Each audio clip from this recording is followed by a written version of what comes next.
Hello, I'm Junius Williams. I'm a historian. I'm an attorney. I'm an educator. I'm a blues man, and I am an organizer. Everything that has happened to me in my life, except the impact of my childhood with my parents, everything that has happened to me, good or bad or indifferent, is because I am an organizer. And so that's why we're here today. I was born in a segregated hospital. My brother was born in the house, and that had something to do with the politics. So is everything in your life political? Yes, everything is political. Starting when? Well, you mean starting from the awareness point or starting from reality?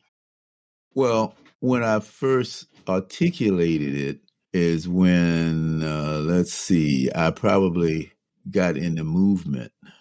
But even so, it was kind of like on the outside edge of reality. I was in my late teens. So it took you till your late teens to figure out everything's political. Because everything's political, but I wasn't political. You see, I had been taught that all you have to do is to work hard. People will accept you. If you go north, people will accept you for what you are. You don't have to worry about race. You don't have to worry about people holding you back. And I realized that that just wasn't so. Same time, the civil rights movement was just burgeoning. This was the beginning of the 60s. So when I got to college and I realized, hey, some folks up here just as bad as the folks down south. They just don't wear sheets.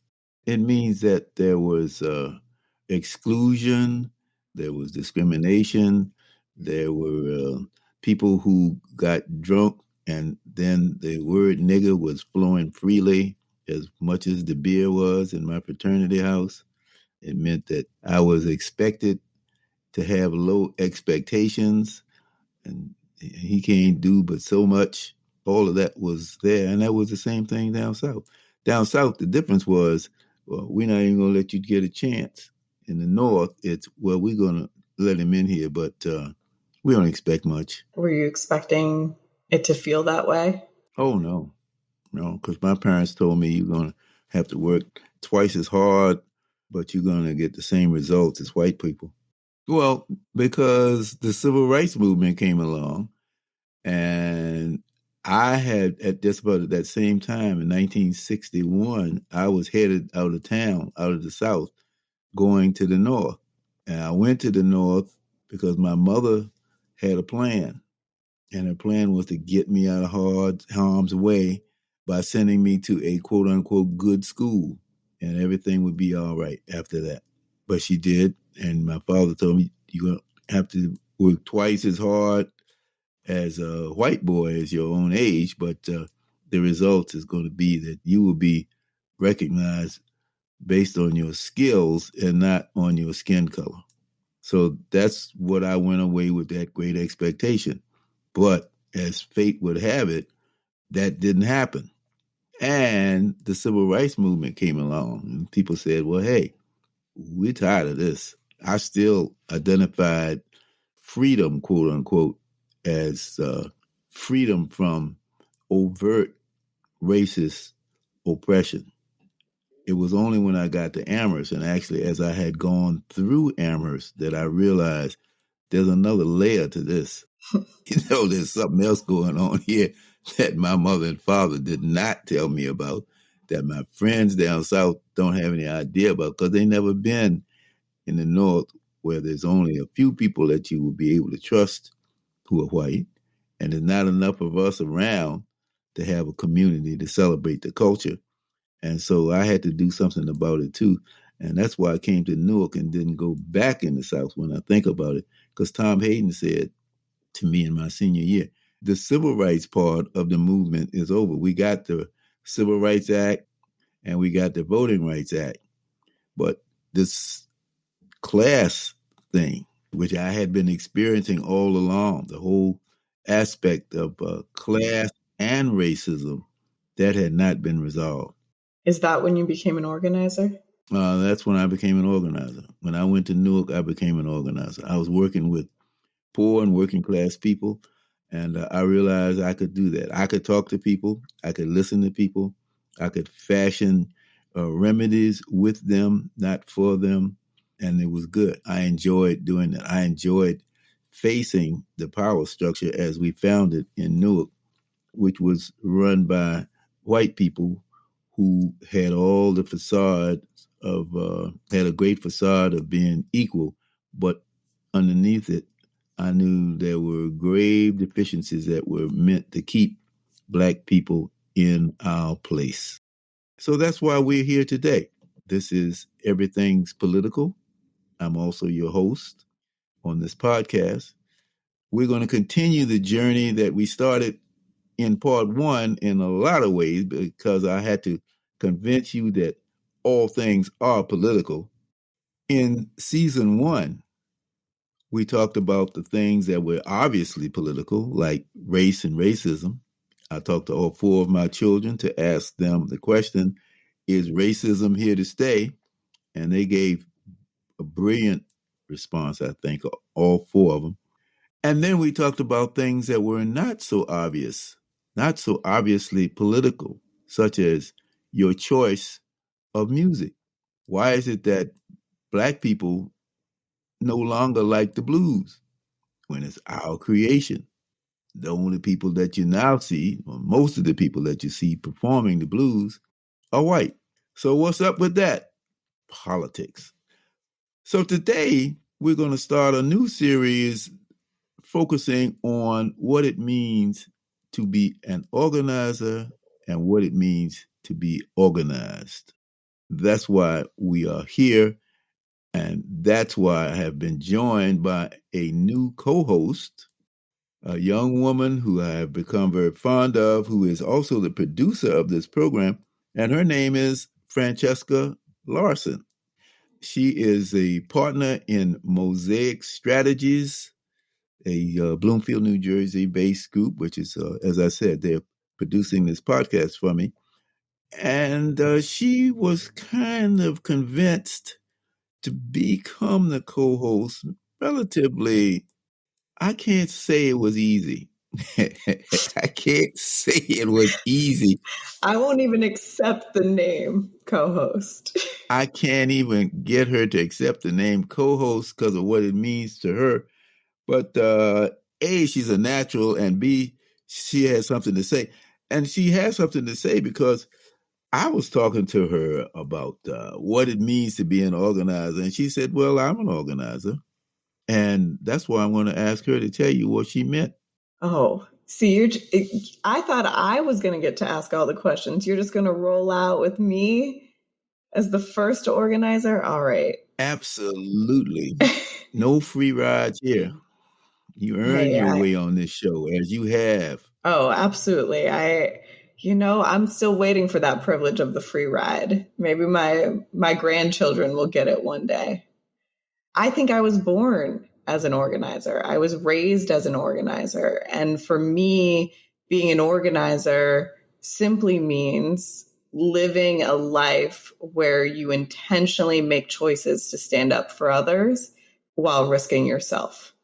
And sometimes that means something big.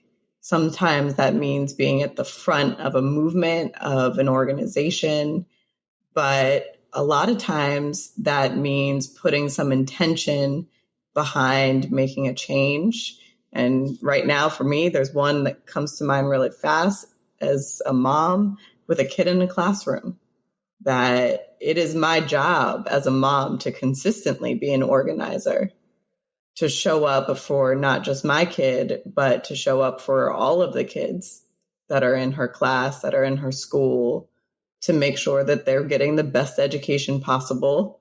And that sometimes means understanding the politics, understanding who's pushing what buttons, what the relationships are, and navigating through that. Doesn't mean I'm showing up to school with signs every day, but it does mean that I'm making intentional choices, asking intentional questions, and building relationships and bringing folks together. So when the moment is needed, the parents are organized and ready to say something. And something I've learned from you, Mr. Williams, and I go back between when you're Junius to me versus when you're Mr. Williams, because Mr. Williams is the guy that we're here to follow, that we're here to learn from, and that I feel privileged to be just able to have a voice in your space. But as I think about being an organizer, I think about it as an intention, as something that I have to show up for. And, you never know when you're going to be called for that moment. And you got to be ready. I don't know. That's not as sexy as the organizer that you might have been or that you still are. So based upon my nomenclature about the art and science of political organizing, the first thing I want to know is who are we organizing and what is it for? So for what I've heard you say, you're an organizer because you're a parent and you're potentially organizing parents to stick up for children in school. Is that right? I think that is one aspect of my life where I'm an organizer. Yes. All right. Well, give me some more. I think that I'm an organizer when it comes to how I've built a business, that I have built an organization that is ready to make a change and continues to make an impact. And does that mean it is a financial organization? Yes. But it was built on the principles that I learned from organizers, that I've learned from the values that folks like yourself have fought for. And I see that as being an organizer because every day I have to commit to bringing folks together and advocating for something and also expecting a change. So whether that's an intentionality behind making sure that my entire team has health insurance and that we can pay for health insurance, there's organizing that goes along with that. I've got to know who are the companies that I can bring in that I can afford. I need to be able to advocate for better access to resources. I need to know that this health insurance is going to cover not just the men on my team, but also the women on my team when they have children.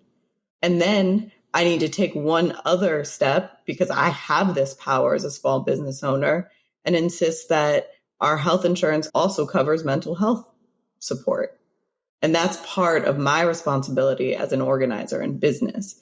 Does it mean I am on the front lines of policy? No. But it does mean that I still have a group of people who count on me to be an organizer for them. So let me play devil's advocate here for a minute because I'm with you. Sure. I hear what you're saying. So how does that help the greater good? Modeling. Say more. What you did in Newark was modeled in other cities.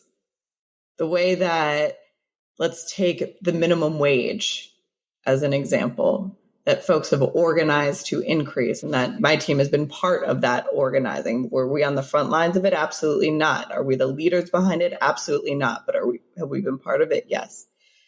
But you take minimum wage, each separate organization that's operating around the country is modeling how to do that work for another group. It is absurd to think that any one of us has created the perfect model for organizing or that we've created it by ourselves.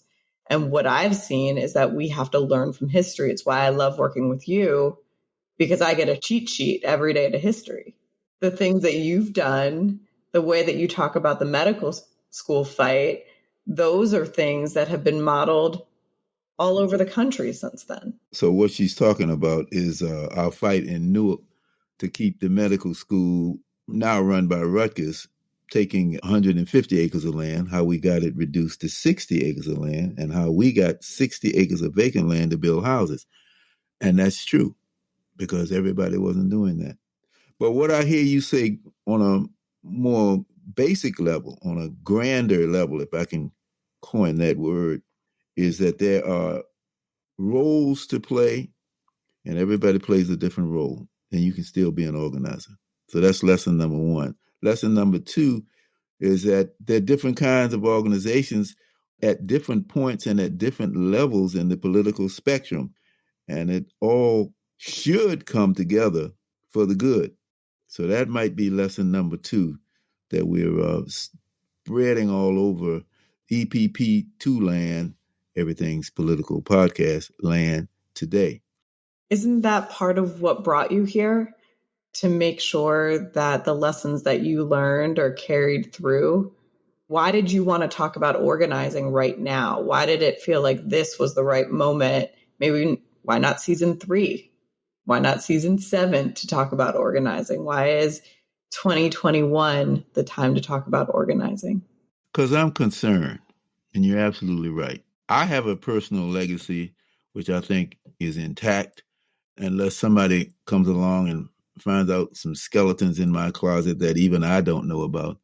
I'm okay. But there's a whole mood in this country today which is confronted by some very evil people who are not at all dumb.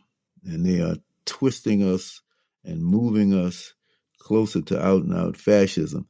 And so I see people coming along and doing demonstrations, but I don't know that they're organized enough to face what is going on. And that's what I'm concerned about. And this might be lesson number 3, and I'm going to stop putting numbers on it, but this is, because I'm going to lose track. But this is a lesson that I want us to learn as we go through this series of 9 episodes. There is a difference between mobilization and organization.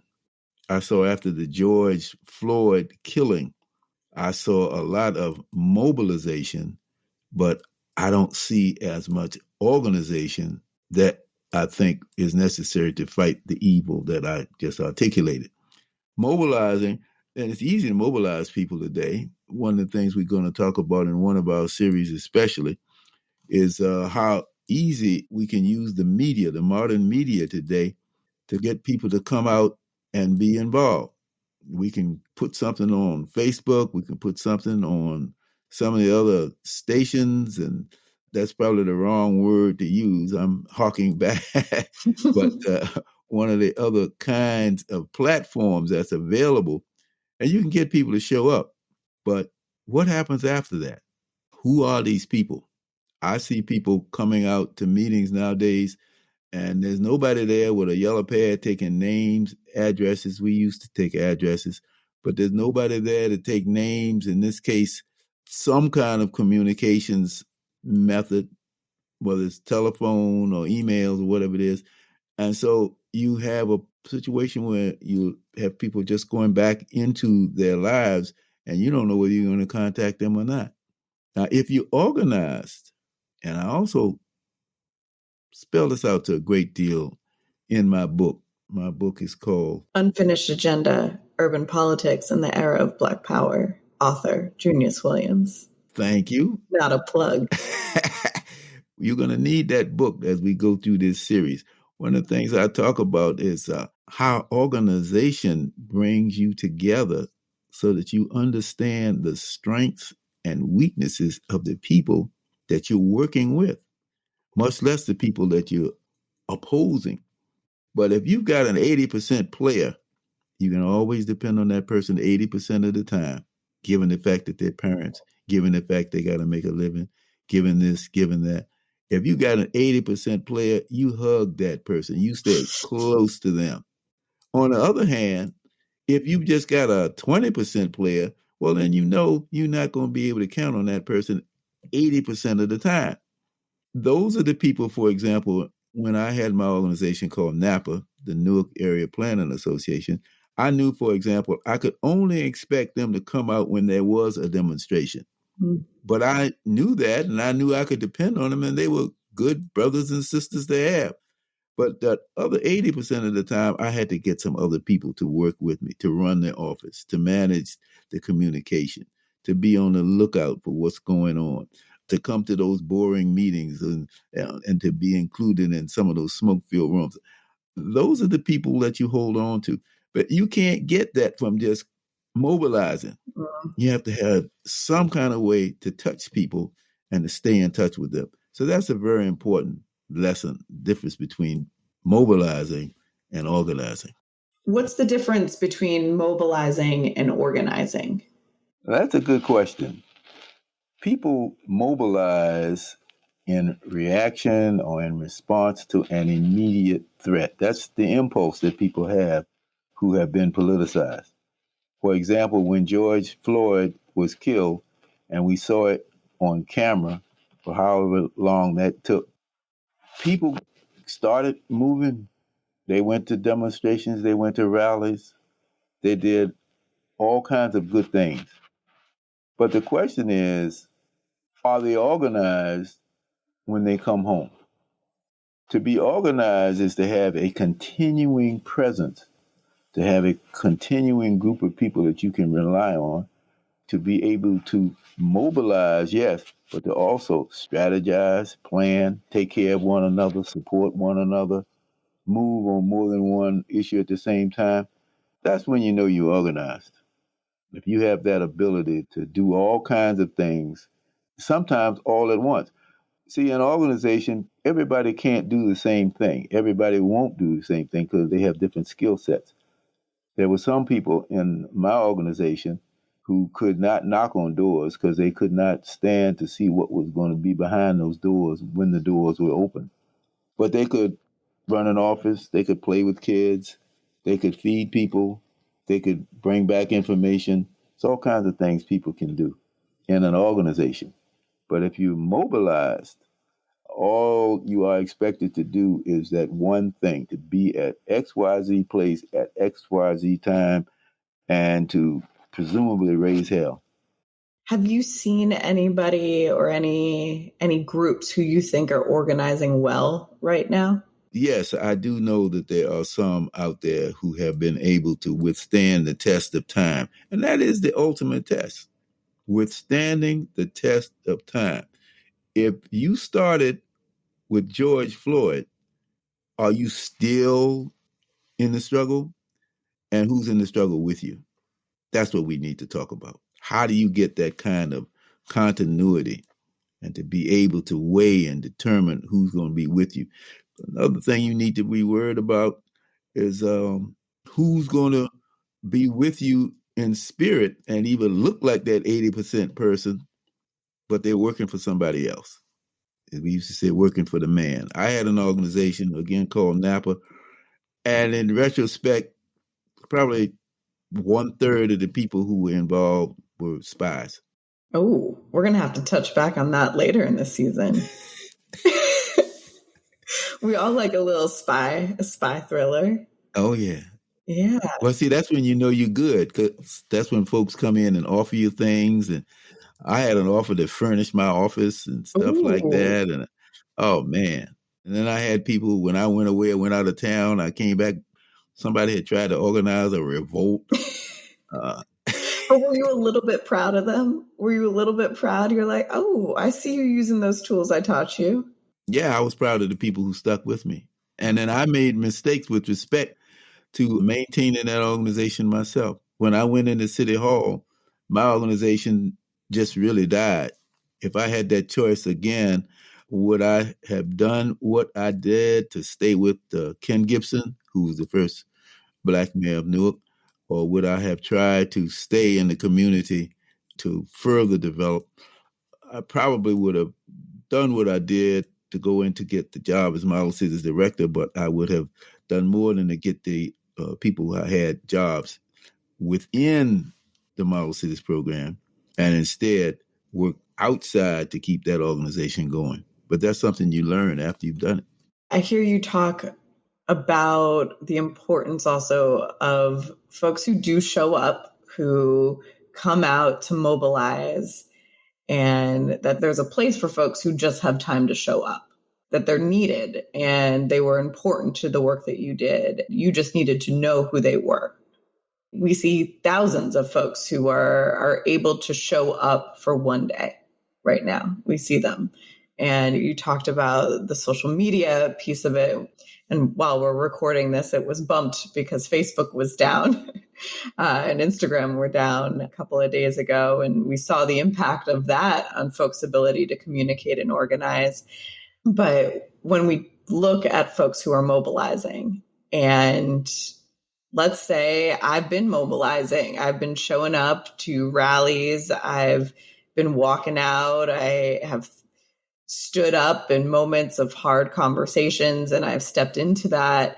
And now I'm ready to graduate. I'm here. I'm listening to Everything's Political because I'm ready to graduate and I want to become an organizer. It's cuffing season. I'm ready to make a long-term commitment to an organization and to the movement. What do I do next? Do I just show up more, or is there something I need to learn? The first thing you can do is to decide, do you really want to be an organizer? Do you want to be a part of an organization? That's one of the first things we're going to talk about in this series. What does it mean to be organized in 2021 as opposed to the late 1960s when I was... It means exactly that, folks. Well, let me do that again because there was some... You don't get to do that again, because that's what it means to be an organizer in 2021.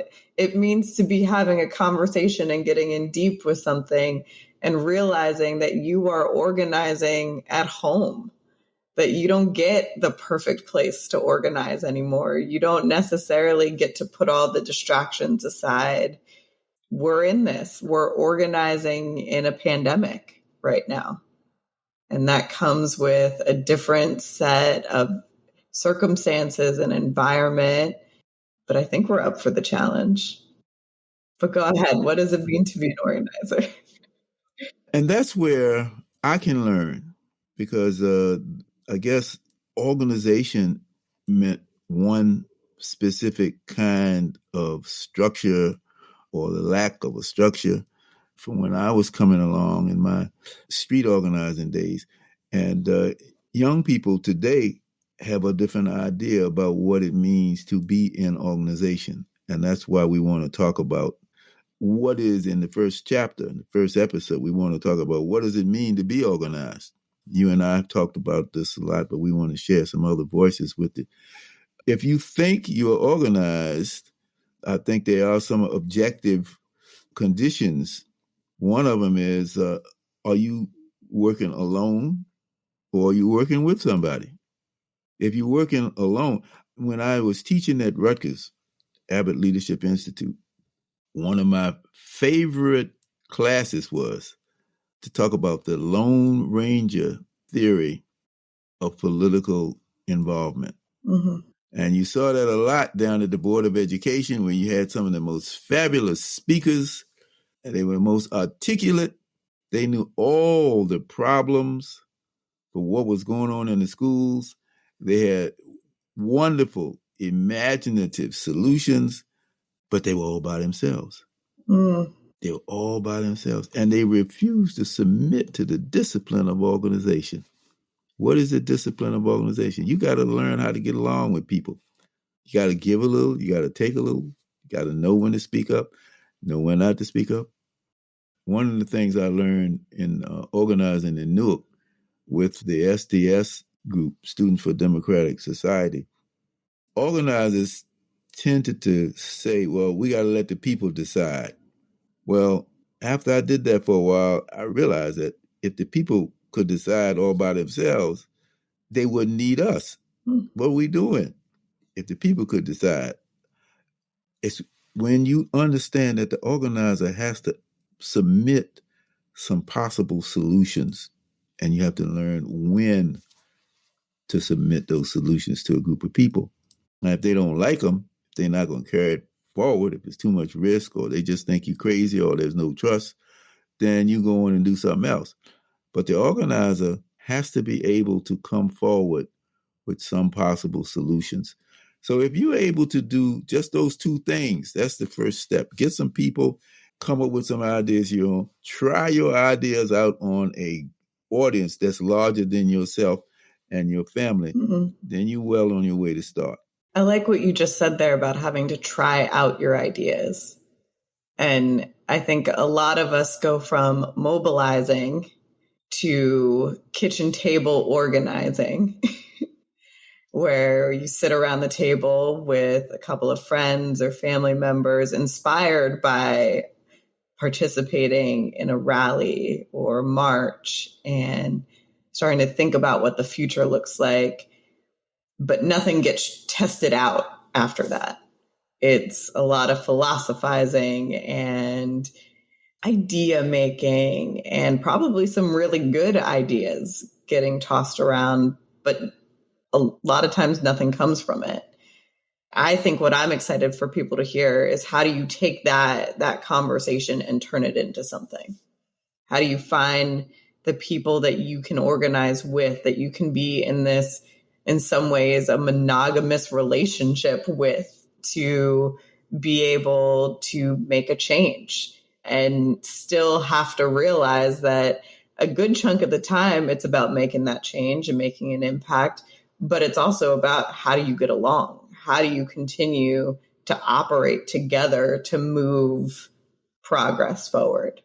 And when it gets messy and when it gets dirty and when it's not easy, and when the folks who are at the table are having to balance between, as you said, being a parent and also being a leader within an organization. I think we have to understand the importance of a story, not a story, but the story, the power of story. That's going to be our second episode. We're going to talk about how stories impact people's ability to think through issues and come up with solutions based on what that story specifically talks about or implies. Sometimes you got to read between the lines. Now, why is that so important? The reason we are so disorganized in this country is because of the stories we have accepted, the stories that have been given us, the stories that we have taken, stories that we have virtually breathed in and assimilated. And we respond to those stories, some by reflex. And that's especially true in the Black community, but I'm talking about everybody on this one. That's why Donald Trump was as successful as he was, and why Trumpism, even without Donald Trump, still survives, because they have a story and people believe it. Some of us are so mesmerized by that story that we are just powerless to do anything about it. And therein lies the story as well, because some of us don't believe we have the power, the internal fortitude to take that first step, even to get to that kitchen table with your buddies after you've been to the rally. So we're now at a point where we know we need a movement. We know we got to do something about police killing, and we see what happened to George Floyd, and we sit around and we've been to one demonstration and we say, well, okay, let's go to another demonstration. And this time there's fewer people, because some of us have said, well, hey, maybe we don't need to do that as much as we did. Somebody had already given you a counter story, let the politicians take care of it. We can't do without the police. We got to do with the police. Okay, well, I happen to believe, by the way, that we do need police. But some folks have said, well, we're always going to have the police, and we're always going to have this problem. So the countervailing story has already taken hold. With or without your belief of the police, we still got to do something. So what is it we're going to do? And therein, the whole concept of a story takes hold. What is the story you want to tell your folks that you're in an organization with? What to make them believe in themselves? That's what we're talking about. I'm excited for this one, because I think that if I've learned anything from you, it's been the importance of story, and in the context of history, but also in the context of bringing people together. Mm-hmm. And how we can't lose the thread of that story either. And the moment we lose that story is when our movements fail or they flail, and they still can be loud and they can still look powerful, but they fail. We don't end up having the change that we're expecting for as loud as the movement is, because we've lost the story. We've lost the soul. That's one of the reasons why I like Mayor Ras Baraka in Newark, is because he understands that. And he has asked me to help him set up a Newark Community Museum that's going to preserve those stories. The stories of, for example, the medical school fight, the fight to stop the highway, the fight to elect Ken Gibson. We're going to add to that. I have a new video that I'm working together with others to talk about the Black and Puerto Rican women who were involved in the 1960s and 70s. Those are very important stories that people need to know because they empower people. And number two, they make it possible for us to not reinvent the wheel. That's the other thing I see. People reinventing the wheel. They think, and I don't want to sound too hard on everybody. You have to help me out in this. Sometimes people want to do a demonstration just because that's what we're supposed to do. Sometimes you don't want to do a demonstration. Sometimes you don't need to do a demonstration. I don't know if we're going to be able to talk about that much. This is one of the things, one of the stories we talk about, so I'm going to tell it now. I took 40 people in a bus down to the State Highway Department. We had white ministers and we had Black Panthers in the mix, along with my organization, NAPA, and some folks from the Welfare Rights Organization. And I had called to talk about this highway, Route 75, that was going to run across Newark, connecting Route 78 with Route 280. And we said we wanted to talk. Well, they didn't expect 40 people, especially the Black Panthers and the white ministers. We came in, locked the door, and we took over.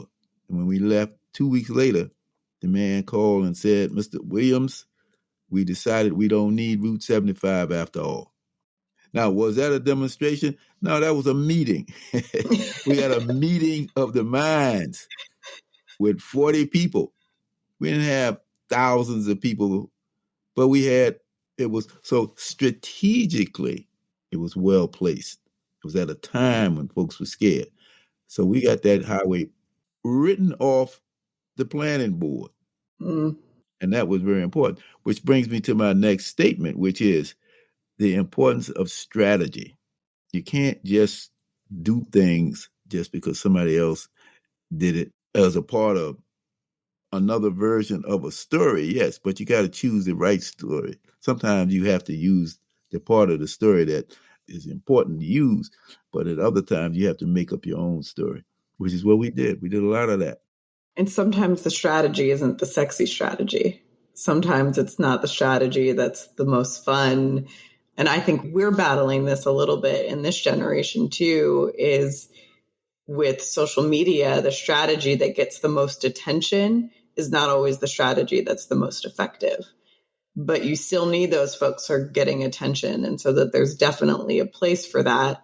But you also need folks who are building in some of that strategy you don't see in front of the cameras, or you don't see on TikTok, or can't become a meme very quickly. I'm hoping that there's a lot of names from this generation that I don't learn for 40 years. And I want to learn too. And that's one of the things we're going to highlight here. That's one of the reasons why I want to have you on this program that we have, this continuing program that we have, is because even though I have been in the movement for X number of years, there are some strategies that I need to know about that work. Some new strategies that y'all are coming up with. And I want to learn them because that's part of what I do. I teach, but I also learn. If you're a good teacher, you got to be a good learner. So I want to learn that. But another point you made was also equally important. Sometimes the strategies are not that sexy. So one of them is the vote. There's never been a very sexy strategy. Now, I remember SNCC. That's my favorite organization, Student Nonviolent Coordinating Committee. I had the opportunity to work with SNCC in Montgomery, Alabama, and also here in Newark. I learned a lot from SNCC. Probably in my mind, SNCC was the most important organization that the 1960s presented. People are going to say, well, what about Martin Luther King? Well, SNCC people were the organizers. Martin Luther King's SCLC, they were the mobilizers. The mobilizing force was Martin Luther King.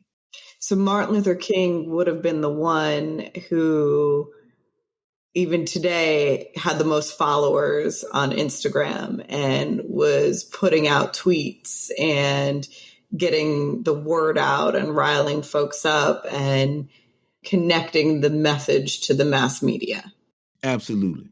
While the SNCC people would be the ones who were inside the community, talking to folks, making those connections, getting people to trust one another, using that scale, that measurement I told you about, 80%, 20%.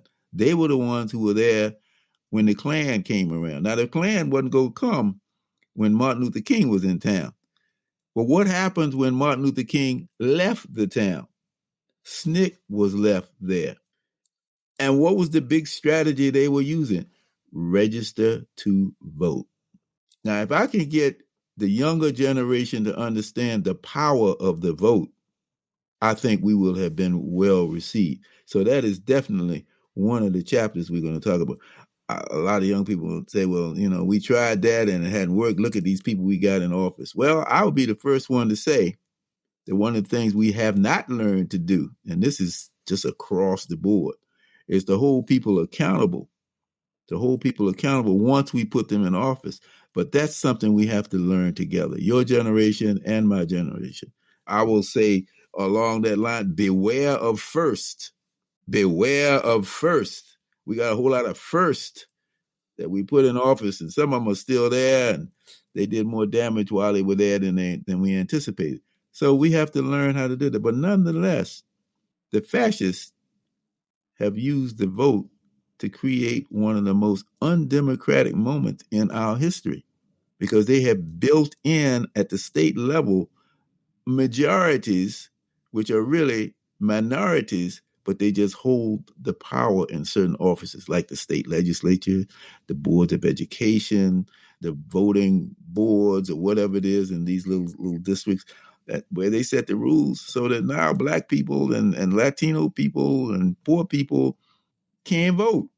Now, what you going to do about that? If you're in that position, then they got the folks who are in power forever and ever and ever. And guess what they get to do? They get to pick the judges. They get to pick the administrators. They get to pick the people in charge. And we're left out permanently.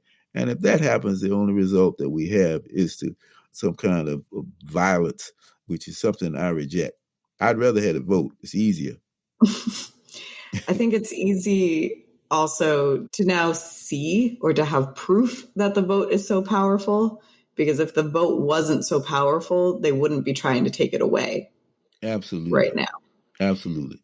So our job at this moment, and in that particular episode, that's what we're going to try to do. We're going to try to show that voting is a viable strategy in the context of our conversation about movements and in our context about organization. Yeah. This is a place where I'm looking to you, Mr. Williams, as the educator, and with the connects in education, is to make sure that we have better civics programs. I had no idea until I started working in government how much power a city council person can have. I had no idea. I thought the power sat with a president or a senator. They've got some, but in terms of what's going to impact my daily life or what's going to impact your daily life, those municipal elected officials, whew, and they win by a handful of votes sometimes. And maybe not in the city of Newark, where the population is a little bit bigger, but in a lot of our smaller cities around the country, in our smaller towns, it's a handful of votes that make the difference. One of the things that I've been happy to do, and you were a part of this, we have a website which is produced by the organization called Center for Education and Juvenile Justice, which I am a representative. That's who's really sponsoring this podcast. But they also sponsored a website called Rise Up Newark. And that's how I met Francesca Larson, because her organization put together this beautiful website, which over 1 million people have looked at. It's called riseupnewark.com. Then we went to Detroit and we did Rise Up Detroit. Org, and it has led to a curriculum that is now being used in Newark schools. I think 10 high schools are using the curriculum to talk about things that you were talking about. Talk about power. Talk about who's got the power, who has the power, who has not got the power. You don't have civics, but now we have some of these courses, and those are the kind of things we're doing. This organization that we have here called Everything's Political Podcast. I can't call it an organization, can I? Let's take that. You can now that it's not just you. Right. Now that it's not just you, it can be an organization. There you go. That's right, because you learning your lessons well. We got more people involved. This podcast is another example of civics, where we want to get people involved, want to teach them these kinds of things. Civics is one of those plain vanilla words, but you're so right. I at least learned that there was a separation of power, supposedly, in this country, and we all believe that. That's a story. You got the administrative part, you got the executive branch, you got the legislative branch. Executive branch is represented by the president or the mayor. Then you've got the legislative branch, which is the senators and your congressmen. And then you've got the judges in the judicial branch. Well, what the right has done in this time and age, they've merged them all together. They've merged them all together. That's what Trump was able to do. And those are the kind of things we're going to be talking about and explaining what we mean when we talk about strategy and how to work the organization to get something better. Now, there are other kinds of strategies that have been used. One of the things we did back in the 1960s, as we became aware of who we are as Black people, and I'm talking about African Americans in that sense, but it also applies to other nationalities and groups of people who need to have some kind of positive identity in face of white decisions about who has value and who does not. One of the things we did was to organize around the concept of Black power. We have an episode that's going to be called How Black Are You, Baby? Because we want to talk about the perils and pitfalls of organizing around culture and color. And I'm going to leave that right there where it is. But that's something that's important. We have another episode where we ask the question, do women make the best organizers? And I wanted to put that forward because most of the organizations I have been a part of, the women were the backbone, but the men, like me, were at the head. And I'm sure you have something to say about that, Miss Larson, knowing you as I do. Oh, I have absolutely nothing to say. I love the fact that you're willing to have this conversation about that. There has been, and going back to the importance of story, is we don't know the story of women in movements. And we haven't been educated about how essential we've been, which we should just know this because of how essential we are with just the fabric of our society, that our families would not exist, especially in our Black community, that Black women have been the connection point for our families and for our progress, but that hasn't been reflected in what gets captured by the media in our movements. And we can see that by the number of movies that have been made about the civil rights movement that don't have a lead female character. Another episode we anticipate is to talk about healing in any significant movement. And this is something where I want to learn how mass media can perhaps be of help. We have to help people. Any organization that I've been a part of, we have to have some kind of social service aspect, to put it in plain vanilla language. My organization, NAPA, again, using that as an example, we weren't getting much headway trying to organize people around housing because we told them, well, the bulldozer's coming for the medical school. And people said, okay, well, we just moved. And we realized that people had just been accustomed to moving 2 and 3 times a year. Again, the power of that story. You don't have any right to stay placed in one place or another. You don't have any right to have a decent house. This is all you can expect, is to be able to move one place to the other. And so we began teaching the children on the corner of South Orange and Bruce Street. We had a place, that's where the little office was. And when the kids got out of school, they would come running down to our office where they would learn about their African heritage through art. Mm. So we're combining all kinds of things here. And folks began to come in, the grown-ups began to come in just to see what we were doing. And in that neighborhood where reputation was important, folks began to say, oh, you the one that's dealing with the kids. Parenthetically, that means you must be okay. Mm. When I hear you talk through your memories, one thing that I am consistently reminded of is that we're organizing for power, we're organizing for policy, but really we're organizing for people. Absolutely. And we can't forget that part of it. And it's easy to get lost in the power. It's easy to get lost in a policy win because it feels good on paper. But if we're not remembering that people are at the center of our work and not checking in with them and not making sure that our change includes them and listens to them and empowers them, then what have we achieved? Even if on paper it says we have the power. You're absolutely right. I mean, if you don't like people, and that's not what you should be doing. You should go pursue your own selfish adventures. Along with that concern is to understand that the personal aspects of organizing goes beyond just the formal healing process, but also the vitalization and revitalization process. And that's why the arts comes in. That's why music is so important. I couldn't live without music in my life. And music has always been a part of any kind of movement for change that I'm aware of in this country. But then there's another, if we're talking about people, which is the ultimate objective, make people's lives better.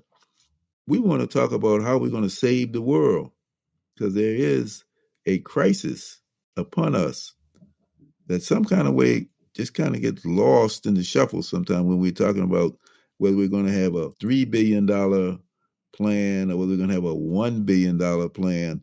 Nature is not waiting for us to decide. There are rules, there are laws, there are immutable laws. And I don't even want to use those words, but it was what I'm thinking, so I might as well say it. The world may be coming to an end as we know it. And that has been something that some young people are aware of, and we need to make sure that others are aware. So that's something I want to learn. I want to learn how young people are organizing to save themselves and other people similarly situated as we go into the future. I'm so glad that we're ending on that episode too, because one of the tension points in organizing is always organizing for now and organizing for immediate change versus organizing for our future. And for something that we may, in our lifetimes, may never even be able to see the success of. But knowing that we've got to plant the roots for it. And we're talking about saving the world. We're talking about our environment. We're talking about protecting a planet for our kids. And maybe that's from a climate conversation, or maybe it's just from making sure that there's safe communities. But still, we've got to plant the roots for that now. And the organizers who are doing the work, and hopefully it's us too, that we're getting that started and it's not getting lost. And I do think that that's the difference between mobilizing and organizing. And it's why I'm glad that you're talking about organizing this season and not just showing up, because showing up is for this immediate moment. Organizing is for our future. And that everybody gets an opportunity to share in what nature has available for us. There is an abundance. And if we learn to share, if we have a sharing economy, if we have a sharing idea, if we have a sharing ideal that's common among us, then maybe that can happen a lot faster than we wanted to. I sure hope so, because I want to be around to see some of that happen, Francesca. I don't know if I will or not, but I am going to be here to enjoy this podcast series 2 with you. So with that in mind, I think we can say, y'all come, because we're going to have fun. This is Junius Williams, your host on Everything's Political. Everything's Political podcast is sponsored by the Center for Education and Juvenile Justice and supported by the Terrell Foundation and listeners like you. It is produced by Mosaic Strategies with theme music by Anthony Ant Jackson. Like what you hear? Subscribe to Everything's Political podcast on Spotify and follow us on Facebook and Instagram for exclusive behind-the-scenes content.